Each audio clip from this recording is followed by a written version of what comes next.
Because it is now 5 o'clock. So I am going to jump in to day one's Facebook Live. Welcome. My name's Melissa Benaroya, and I was the day one speaker for how to transform your child's negative self talk. And tonight I'm going to take some time to answer some of today's top questions. Now, there were a lot of questions, which I so greatly appreciate. And I so desperately wanted to answer all of them, but I'd probably be sitting in front of my computer for a few days doing that. So hopefully tonight you will be able to glean some nuggets, some information that resonates with you and your questions. We tried to be really thoughtful about the different types of questions they were going to answer. And unfortunately, we're only going to get to a handful. But you have some wonderful speakers coming up the next few days. So you'll have lots of opportunities to interact. So I'm going to jump in with question number one. And this was from Liza. Liza said, and this is about the power of yet. She says, I do this already with my incredibly pessimistic son, and he just digs his heels and says, blank will never happen. I point out all the examples and facts to the contrary, but it gets so ridiculous trying to debate his irrational comments with facts. P.S. He's only 7. We are both very stubborn. Do you have any suggestions for a rebuttal to his inevitable pushback to yet that doesn't get me into a loop with him? So thank you for that question. That's great. Yes, all kids do not absorb that and just go with it. So one thing that I would say is don't get into the back and forth.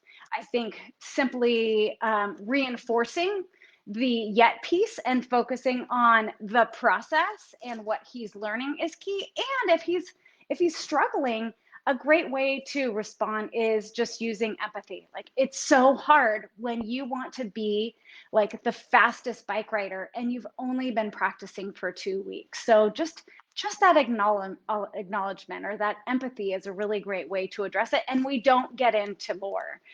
Or we can say, it's so frustrating not to be at the point you want to be at right now, and you're going to get there, right? So we're focusing on a hopeful future, and that practice and part of the process is just the learning that takes place to get to where we want him to be. So I think number one, don't have a rebuttal. I think just empathize and then move on. Another one that came up from Cassandra, she said, I would love some additional guidance or maybe alternative phrasing to yet. Great question. And so I love just having simplistic words and phrases available in the moment. So we're not always thinking like, oh, what do I say? Kind of like Liza said, like, what's my rebuttal? I think having a few simple things in our back pocket can be really helpful. So we can say things like, yes, and you're getting better every day. Or look how you've improved since day one of learning how to ride your bike. You couldn't even go 2 inches, and now you can ride straight back up and down the block. So just acknowledging the process there is just another way to insert that yet kind of phrase. So it might be a little bit more. Once again, I like to keep things as simple as possible. So adding that yet in is a good reminder to our kids. And we can then continue to talk about the learning, the process, what they might do differently next time. All right, so let's see here. And I just want to stop and say, if you have follow-up questions or comments, I am keeping my eye on the, oh, great. I see a few people have jumped in. I haven't seen it going live. It says this video is glitchy for anyone else. Oh, I hope that is not the problem. And if it is glitchy right now, please let me know, because we may just have to do a quick do-over. So Sharon or Nicole, how are we doing now? Has anything shifted? I'm going to give you a sec to jump in. No, I have the same problem over here. My son active. Oh, okay. Same problem with your son, not necessarily the glitch. Okay, working fine here. Thank you. Andrea, appreciate that. I didn't want to keep talking if nobody could follow. Some more great questions. So this one is around overpraising and redirecting.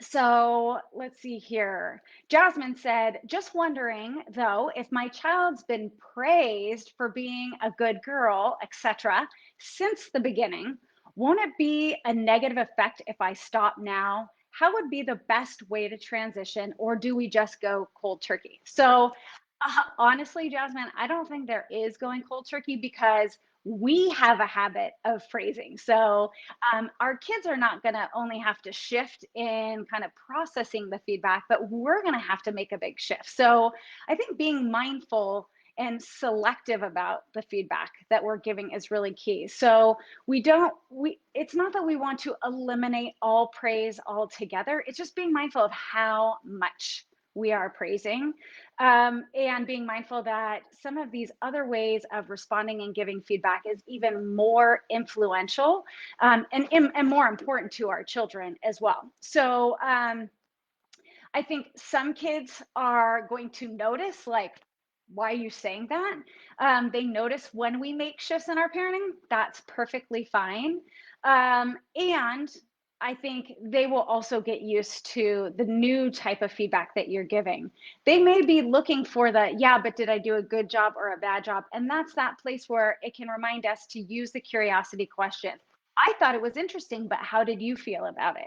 Right? So we can still acknowledge or point something out, or I noticed that you decided to use lots of circles in your picture day, which makes a really cool image or feature. So we can acknowledge some of the bits and pieces, but we don't want to give like a judgment. Is this award-winning, beautiful piece of art? Because it's unlikely that every one of our child's paintings is going to be a Picasso. So I think over time, this will become a new normal, and you might see some resistance or some shifts, or maybe some pushing to get more praise as you move through that process. Um, all right, I'm trying to keep my eye over here. Sharon shared again, and I will come back to that. So please be patient with me because I want to make sure I get some of these top questions in today. So Melanie said, well, I've often thought I was modeling the right behaviors for my kids. I'm starting to wonder if I may actually be overdoing it with the praise. Rah, rah, you can do it. Be yourself. Look at the bright side talk, because it hasn't moved the needle. I'm curious how I might do better with meeting my son where he's at. So again, I'm going to compare praise to sugar. It's a nice treat every once in a while, but our kids need a healthy diet of encouragement and acknowledgement. And this is really important because that internal dialogue is going to be sussing out how I feel about myself. And if we reflect back, we ask questions, we give feedback that doesn't have judgment in it, they're going to be able to have greater space to judge it for themselves, whether they've done a good job or a bad job. And we want them to get used to turning internally and building that internal moral compass, because we don't want them to look to others to define their worth, their ability, their skill, or their character, right? So this is just another way to build that internal moral compass by kids looking inward instead of looking outward for feedback or determination of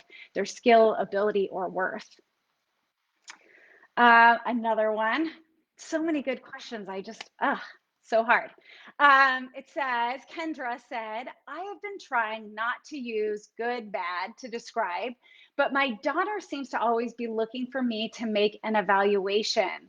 I try to redirect and ask her what she likes and what she doesn't like about it, say a drawing, but she still wants to know my opinion. And if I don't offer one, she assumes I don't like it. Do you have some other ideas about how to redirect the reassurance seeking? So one thing that I would say, and maybe I'm starting to be repetitive, is just picking out a few things that is interesting or different, or consistent or improving, right? So we can look at the picture and not make an overall judgment, but point out things that are interesting or different or improving, so she can then assess that for herself. Kids are going to push because they're used to this praise, not just from us. It's, been reinforced through the years. And honestly, there's a big shift taking place. I'm sure many of you have heard about Carol Dweck's work with the growth mindset. All of this information and research is showing that praise has some really negative effects. So I think there is a big shift happening, and it starts with us, and it starts with us in the home. And what you say and the way you relate to your child is so much more powerful than anybody else. So you may be hearing this from other people, which is perfectly fine. We can only control what we do and what we say. We can't control others. So grandma might be doing something different. That's totally fine. What you say and do, though, makes the biggest difference. So just being mindful and confident that you are doing the best thing possible for your child, and then be consistent, because sometimes they will push us. And if we get into this pattern of them pushing us and okay, fine, then they're going to learn that the way to get what they want is just to keep pushing. So being mindful that we set those limits and boundaries and we stay consistent with how we respond. So let's see. I'm just keeping my eye over there. Let me just do one more check. Okay, perfect. Thank you, Kendra, for sending that in. So Nicole, in your experience, I love this question. In your experience, how long does it take for a change in my statements to make a positive difference in a child's mind? So, I wish I could say, in 3 to 6 weeks, you will see your child blossoming and everything will shift and transform. This is such a process. There is no set time. And like I had mentioned previously in another question, a lot of the shift has to start with us. So it's probably going to be very gradual, because we're going to shift gradually, and thus our child will shift gradually as well. Some kids are more of praise junkies than others. And it sounds like Kendra has a kiddo that's really kind of a praise junkie, looking for it, wanting it, craving it. And that might take a little bit longer for them to get used to the new normal of how we interact and the type of feedback that I give. And, honestly, I started doing this probably when my oldest was in kindergarten, first grade. So for probably over many years, I can't even remember that far back because I have teenagers, that I probably was praising quite a bit before I was introduced to the research and the practice. So, and nothing's changed. Actually, my kids are very tuned in to the type of praise they hear all around them. They're very funny. They're like, praise alert, praise alert. And even do it when they catch me. So I think they are well aware and appreciate the feedback that I provide them. And they're no better off than if they didn't have praise. So be patient with yourself, because this is going to take time, and be patient with them because they're going to push, and that's their job.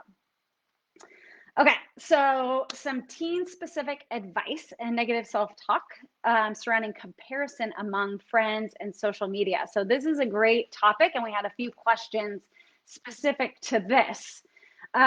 Really quick, I'm just seeing Melanie said, balancing praise with asking questions and pulling back on my constant positivity. Awesome. It sounds like those are some things, some nuggets that you're taking with you. And I love hearing all of that. And I hope more of you are open to sharing. So Gwendolyn sent in a great question, and she said, I am acutely aware that my 2 teenagers are entering a phase of transformation, big transformation, right? And the negative self-talk might creep up with peer pressure and social media. How can I approach this with my teens? Great question. And many of you are probably even seeing this in the pre-teen years. There's a lot of comparison. The media does not help. There is unrealistic expectations in magazines and advertisements. And our kids are absorbing all of that. So I think being mindful of adopting some of these practices is going to help because we really do want them turning inward to assess themselves. We don't want them looking outward. So I think just getting in the habit of asking those questions of how do you feel about it? What do you think? What do you like best about the way you look? Right? Are some ways. I think also modeling, and we talked about this in the video today, if you saw it, modeling is really, really important. So I think we can talk out loud. Many times we have these thoughts of comparison. And so I think we can talk out loud about our process of noticing, like, God, I look at that picture and I compare myself, and I know that's unrealistic. I know that's touched up. So I think having this dialogue with kids, because they don't know any better, right? So I think just having an open dialogue about what friends say, how they feel about themselves, what they're seeing in the media, what they're seeing on YouTube. Ask them to share. Many of them are on TikTok and Instagram. So have them share with you some of the images that they're seeing, and ask their opinions about it. So I think just opening up the dialogue is really key, and being mindful that sometimes this is a process, that we can't just walk into our child's room and just start, having the dialogue. It may just require us to kind of hang out for a little bit, ask some other questions, how was online learning today?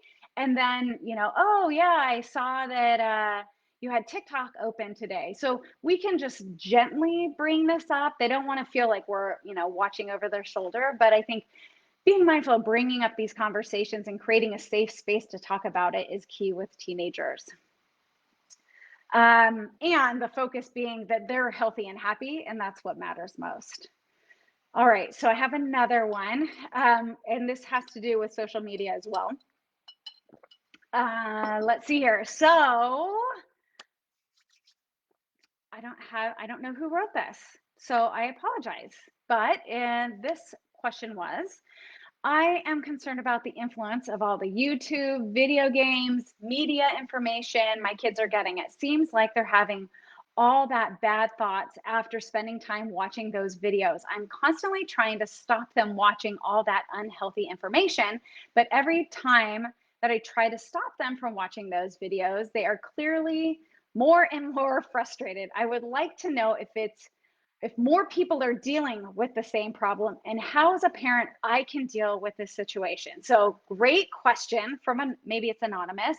How many of you are dealing with, and I heard two things. Number one, child feeling frustrated because they are comparing themselves potentially to things that they're seeing on video games and YouTube and social media. So there's that frustration. And then there's the frustration around us turning off all of the screens, right? That's a whole other ball of wax. So how many of you? Yes, I see a lot of yeses.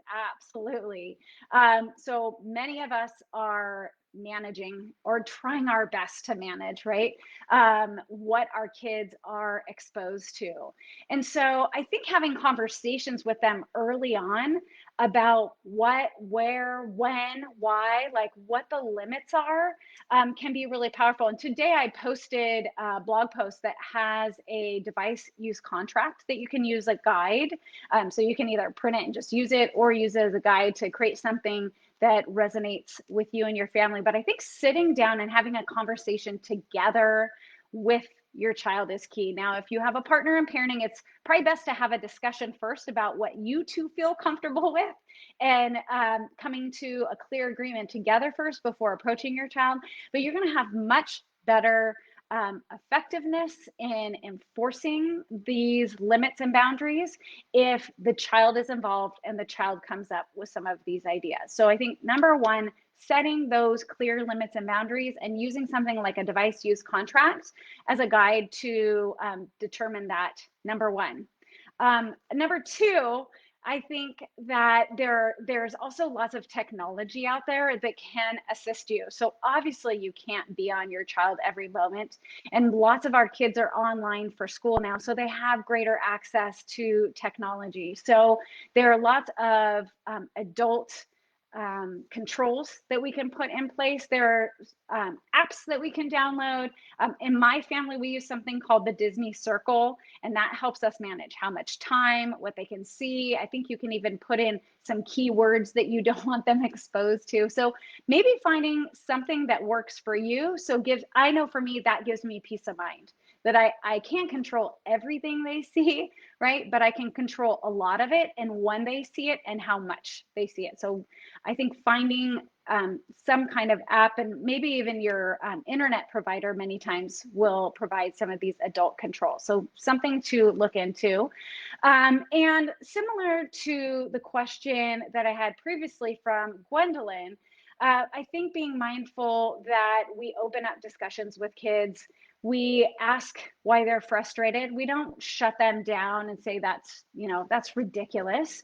We need to acknowledge and we need to empathize. Like, wow, you sound really frustrated. What's going on? So we don't even know what's going on, but we can use empathy there. Or, our daughter gets offline because they were watching a makeup tutorial and like, I'm never going to be able to do that. I'm never going to be as pretty as that girl, right? And so that's a place where we can have a conversation about what she saw, how it makes her feel, how she feels about herself, right? So just being mindful that these are actually really great tools that we can use to have dialogue and conversations with our kids. It's also great to be able to watch some of these things with our kids. So, hey, show me what you were watching. What was it that like really bummed you out after watching that video? So being mindful that these spaces, we have access to them as well, and jumping in with our kids. I know my younger son plays video games, and I sit and watch the games when he gets a new game, and we discuss ahead of time what's acceptable, what's not acceptable. And then I'm there and watching, and he hates that. And I don't sit and watch all the time, but at least just to get a general sense of what they're being exposed to, the type of dialogue. Many of these are interactive, the type of dialogue they're having as well. So I think just being as involved, especially early on, if you have littles, then jump in early on and insert yourself as much as possible. Because as many of you that have teenagers know, they start distancing themselves more and more every year. And that's exactly what they're supposed to do, right? But that doesn't mean that we just walk away and throw our hands up. We are still there and present, and insert ourselves when we feel it's necessary and important. Okay, curiosity questions. All right, Heat. Thank you for sending this in. What do you do when asking curiosity questions leads to negative answers? Her son's negative answers seem to spiral. He doesn't have a gray area. Either it's the best drawing in the world that has ever existed, or it's awful and he's awful. Same with really any subject, any activity. So it sounds like this is kind of a pattern that you're seeing. And I think I would meet those reactions with even more curiosity. Why do you think that's so horrible? What are you beating yourself up about? Right? So I think just continuing to be curious, and if he's not happy with it, like, wow, you look really unhappy with it. Once again, empathizing, so we can reflect back what we think we're seeing, they're feeling or experiencing, and ask some other questions. Well, what would you do different next time? Or how could you improve so you actually like the picture that you drew, right? Our kids are not going to be impressed with themselves every time they perform. They can be frustrated and disappointed. And that's okay. We actually want them to get really comfortable with failure and disappointment, because that's what builds grit and resilience. I have a great blog post on the benefits of failure, and I'll share that after this live, because I don't know how to navigate that right now. But just the benefits of letting our kids fail, especially early on. So it's okay that he's angry, frustrated, disappointed, and just be there with him in it. Just empathize. And if there's the space there, ask, right? What would you do different? How are you going to improve? If this is relating to school, like how would you study next time? What did you learn from some of those mistakes on that test? My kids hate that, but I do it all the time because that's where the learning is, right? That's where the meat is. So we want to stay engaged and ask more curiosity around those failures, mistakes, and just be excited about it. Awesome, right? Like you're going to really get this now because you got it wrong and you had to figure out and you spent more time on it. Fantastic. Um, they don't have to feel that way. They don't have to be excited about it. And that's okay because our kids aren't supposed to be happy all the time. And our job isn't to make them happy all the time. Let's see, another great question from Joe. What if the child thinks that they deserve to be having negative thoughts, for example, because they are punishing themselves for losing their temper? Of course, I wouldn't tell him he doesn't deserve it. Oh, I'm sorry. Of course, I would tell him he doesn't deserve it, but wondered if there is any particular wording you would use in that conversation. Great. So, two things. Great question. I think this is once again a great place. I feel like I'm repeating myself. To acknowledge that mistakes are opportunities for learning. Yeah, you know what? You lost your temper, and that's okay. I do that too. So we can normalize it. Um, Not a big deal. How would you tell me that you don't want to do your chores right now if you had a chance to do it over? Or how are you going to do it next time? So we can discuss other ways that they can do it, right? Much better to ask them, what would you do differently? Or how will you repair right now? So maybe they're just feeling really bad. And so they're beating themselves up because they feel bad. And this is a place where you can say, you know what? A simple apology would make me feel a whole lot better, right? So teaching kids to repair, and sometimes we have to prompt them, is really powerful. So once again, mistakes are opportunities for learning. No big deal, right? No big deal. And my kids have made really big mistakes. And it's easy for us as parents to create all kinds of stories about these mistakes and how horrible and how it's going to affect them the rest of their life. But these are like the most important learning moments of their life. So we want them to have it. We want them to fail. Another thing I would say too, which is really helpful, and I'm drawing a little bit from Dr. Gottman's emotion coaching, is setting limits. So this is a great place to set the limit on the behavior. So here, and the behavior is saying really terrible things about himself. So we'll set the limit on that, but acknowledge his feeling or his need. So it sounds something like this, and this is kind of my fill in the blank. It's okay to feel sad, regret, bad, whatever. It's okay to feel blank. It's not okay to do blank. So it's not okay to say those terrible things about you because they're not true, right? So we can acknowledge how they're feeling in the moment and we can set a limit on the behavior at the same time. We don't need to once again get pulled into like this dialogue back and forth about reinforcing it's okay. And, we all, right, we can say it one time. We don't want to get into broken record mode. We just acknowledge it, we empathize, and we set a limit. So I try to keep things plain and simple as much as I possibly can. Okay, so here's the last top question today, and I'm so sorry if yours did not make the top. There's just so many, but I am going to check in with the comments and see if I can answer some of those as I go through. So this is from Trish. How do we set high standards around academics without having our kids think we expect perfection? Great question. So one way to acknowledge this is just asking kids or letting our kids know, like, hey, did you give it your best? Did you work as hard as you possibly could, right? The goal isn't to be perfect. And I think just simply stating that to kids, because kids are just like us, they're really hard on themselves.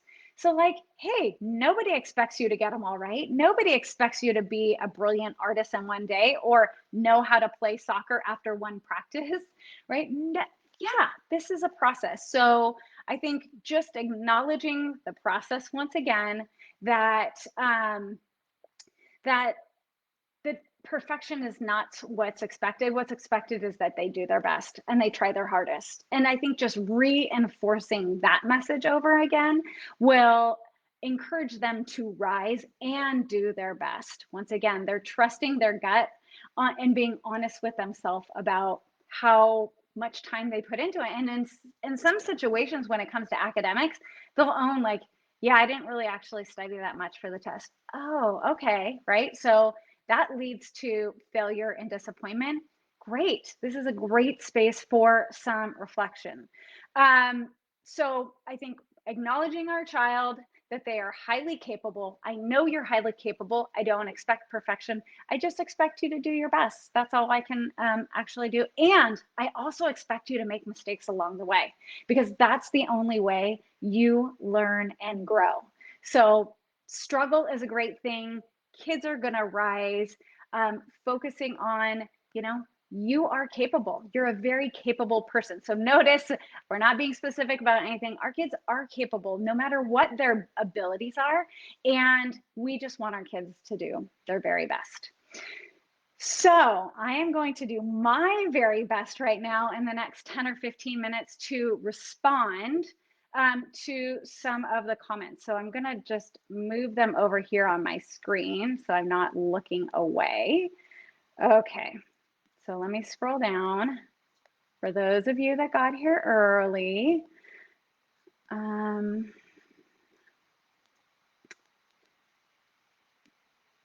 yeah, Sharon said, my son always wants to have the last word, and it's usually pretty negative.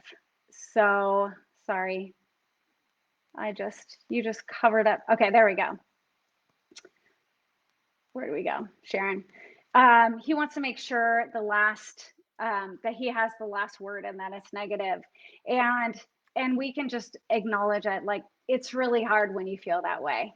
And we don't, we don't continue to, beat a dead horse there. So don't feel like you have to continue to shift his mind, because he's not, and he just might not be in a great space. And there might be an opportunity to have a conversation about it later. So we don't have to necessarily transform the negative self-talk in the moment. We can have reflective conversations later. And I think it was brought up in some of the stream of questions today. Bedtime is a great time to have those conversations. When we're cuddling up, they're usually much more open. And in the car, also a fantastic time, because we're not eye to eye, but we're really present, right?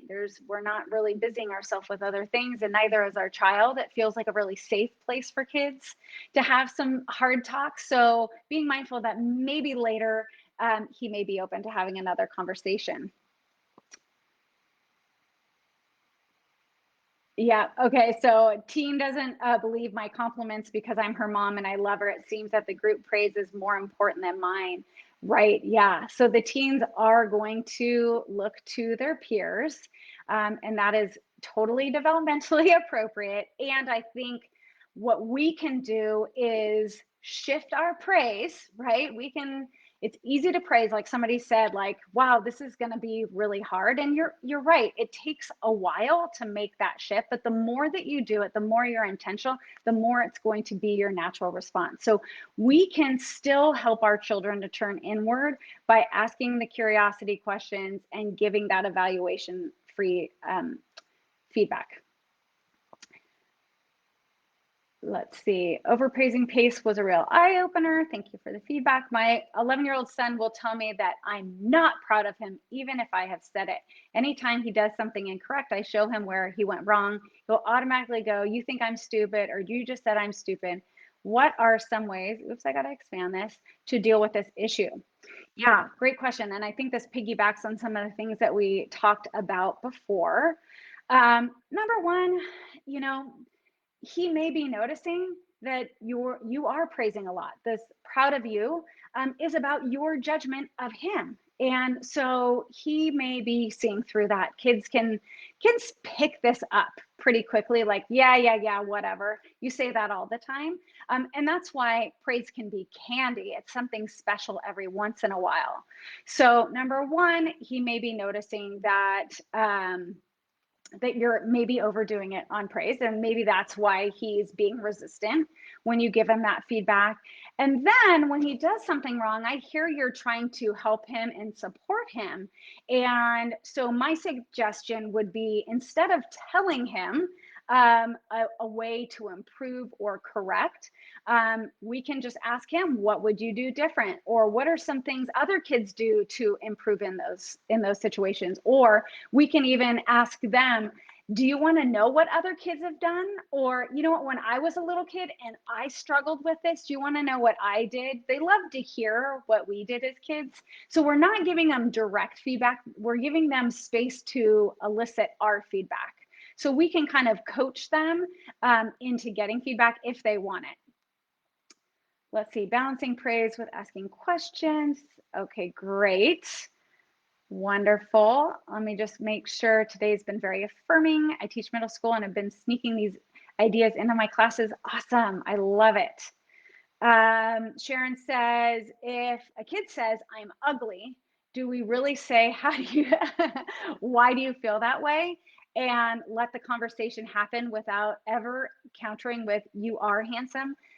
Shouldn't he hear positive feedback from me if he never hears it from anybody else?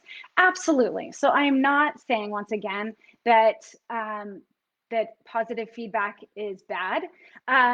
We can share how we feel about things. It's just being mindful of, you know, is this helpful in the moment? Asking ourselves, is this feedback going to be helpful in the moment?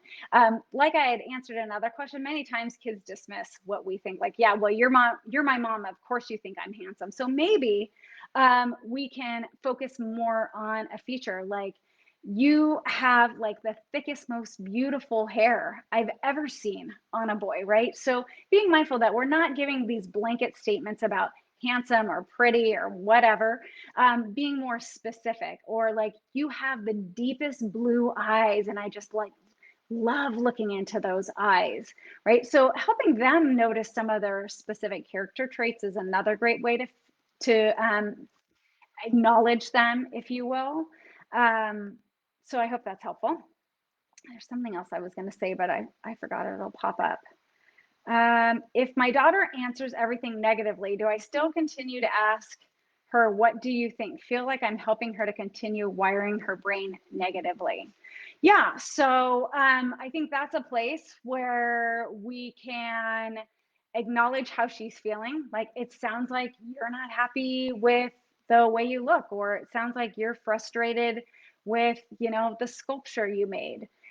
And so I think, once again, taking these characteristics and putting them on an action or a choice or behavior, and not on them. So, this is another way where we can differentiate, like, yeah, you might not feel like this is your greatest piece of work, or you don't feel like the best artist, and you can make another sculpture tomorrow. So we don't want to keep going back and like, what do you think?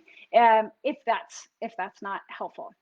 Now, I do want to acknowledge that kids are going to look for praise again. So being mindful that in that moment, they are looking for you to give feedback, and we get to pick and choose. What we don't want to do is get in the way of them acknowledging themselves. So I wanted to share a quick story. When my oldest was, I don't know, 4, and he was learning to tie a shoe. It was a very long process. And one day we were leaving and he wanted to try, and I was going, oh, okay, we need to get going. But we sat for a few minutes and he actually did it. And in that moment, because we had spent so much time on this, I want to be like, oh my God, I'm so excited. This is so awesome, right? Like, I wanted to celebrate it. But instead, because I knew this, I kept my mouth shut and I waited. And what was magical is my kid turned to me in awe and celebrated himself in that moment. Like, I did it. Oh my God, I tied my shoe. And in that moment, I got to join him in his pleasure with himself and his excitement.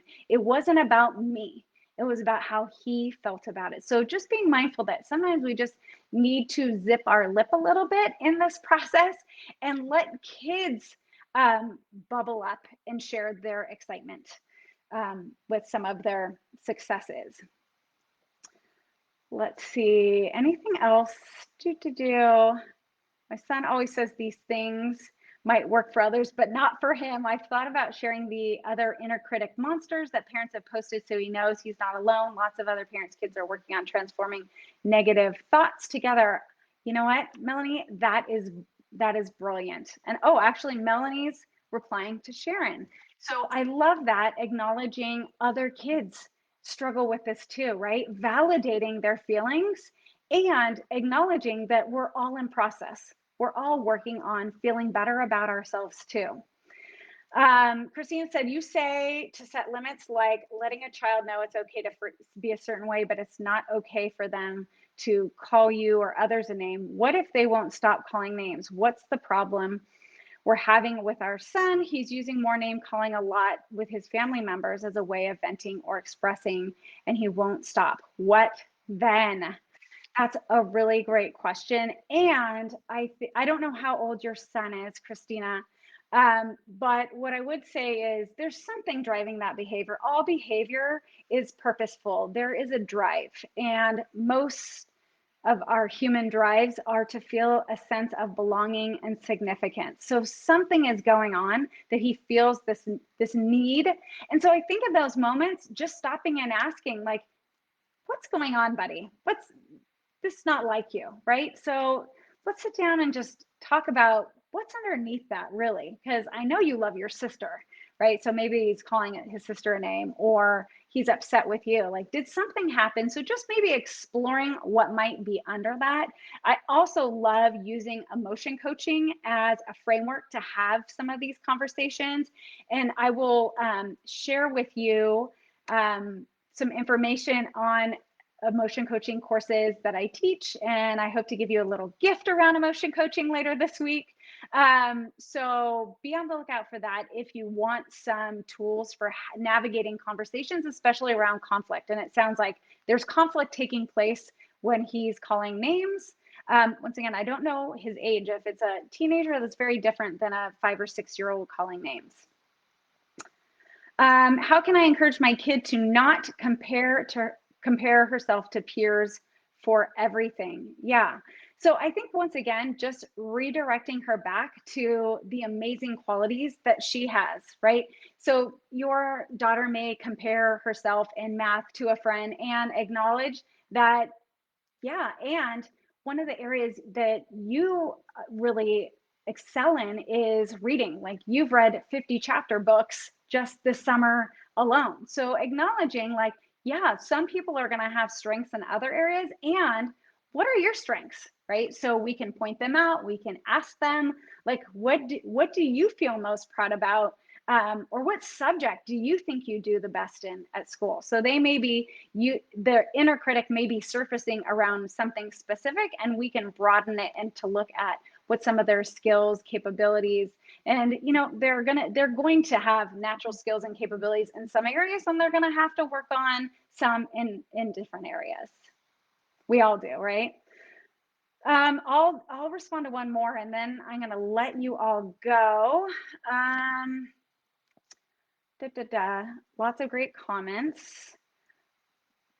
Oh, great. Melanie said we did the love languages for kids over February break. 3 kids have words of affirmation and quality time, and 1 has receiving gifts and physical touch. Helpful to know why one of the kids doesn't respond to the same things as others. Oh, the love languages, that alone, that's such a gift to better understand ourselves and others in our life. So there's love language book for couple relationships, and then there's also love languages for kids. So sometimes that feedback isn't what they're looking for, right? So knowing our child's love language. Thank you for sharing that, Melanie. That's really, really helpful.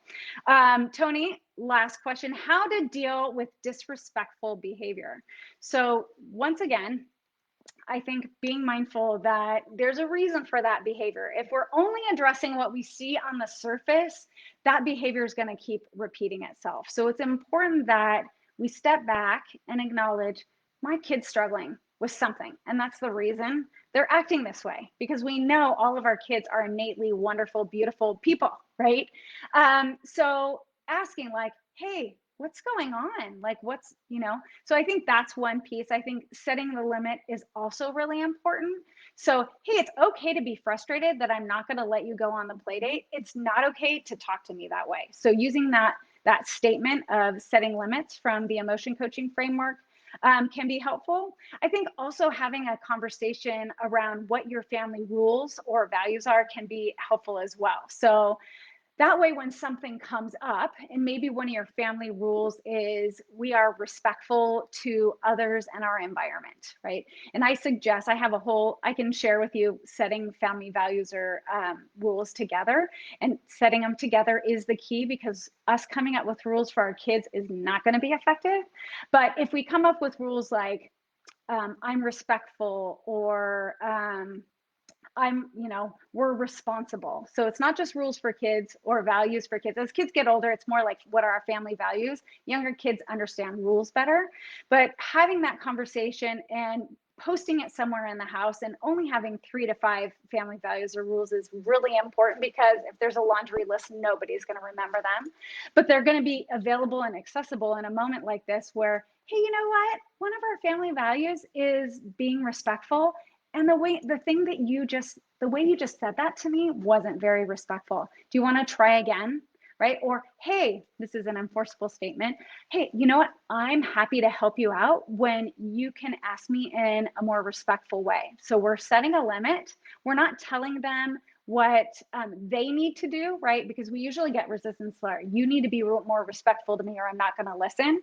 Using the enforceable statement turns it around and just simply focuses on what you're willing to do or allow. I'm happy to help you. I'm happy to listen when your voice is as calm and respectful as mine is. So setting limits, using enforceable statements, doing some detective work on what's underneath that, really important. So lots of ways to approach this. And I do this in my childproof parenting program. I help you create the toolbox, because there's not just one right way or one tool for every situation. We need to have a toolbox of, I don't know, 5 to 7 different ways to engage and communicate with our children, to invite cooperation, and to do problem solving with them as well. All right. Thank you all. I see there's more popping up, and I so desperately want to answer all of your questions. I'm going to pop back on to our Facebook page and answer some questions here and there. Obviously, I can't answer them all, but I'm going to do my very best. I have a family in the other room that I have to feed tonight. Otherwise, I'd stay and hang out with you all a lot longer. But I want to thank you all for showing up to day 1 of transforming your child's negative self-talk. I'm Melissa Benaroya, the founder of Childproof Parenting, and I look forward to seeing you all on Friday when I have a roundtable with all of your other parenting experts. Thank you, everybody, and I look forward to seeing you again soon. Bye for now.